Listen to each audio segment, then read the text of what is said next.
आर्नव, तुला काय खायचंय आज? पिझ्झा. ओके, ठीक आहे.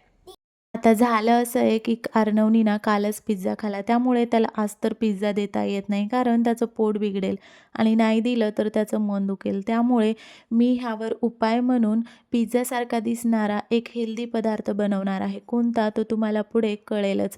त्यासाठी बटाटे उकडायला ठेवलेले आहेत आणि मग नंतर गव्हाच्या पिठामध्ये हळद, मीठ, तेल टाकून आपण हे पीठ मळून घेणार आहोत.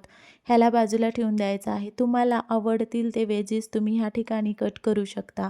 मी ते उकडलेल्या बटाट्यामध्ये बारीक चिरलेला कांदा, ग्रेट केलेला गाजर, अद्रक लसणाची पेस्ट, त्याचबरोबर लाल तिखट, हळद, मीठ, गरम मसाला आणि चाट मसाला थोडासा टाकून वरतून मस्त अशी कोथिंबीर टाकून ह्याला व्यवस्थित मॅश करून घ्यायचा आहे. तुमच्याकडे जर पनीर असेल तर ते सुद्धा तुम्ही ह्यामध्ये ग्रेट करून टाकू शकता. ते देखील मुलांना खूप आवडेल. आणि मग नंतर ह्याला बाजूला ठेवायचं आहे. एक पिठाचा गोळा घ्यायचा आहे, त्याला चपातीप्रमाणे अशा प्रकारे लाटून घ्यायचा आहे. मी ते 2 चपाती सुरुवातीला लाटून घेत आहे.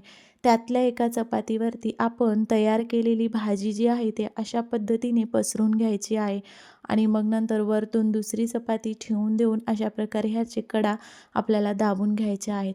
आणि आता काय, तव्याला मस्त असं तेल लावून दोन्ही बाजूनी खरपूस खमंग असा आपला पराठा शेकून घ्यायचा आहे.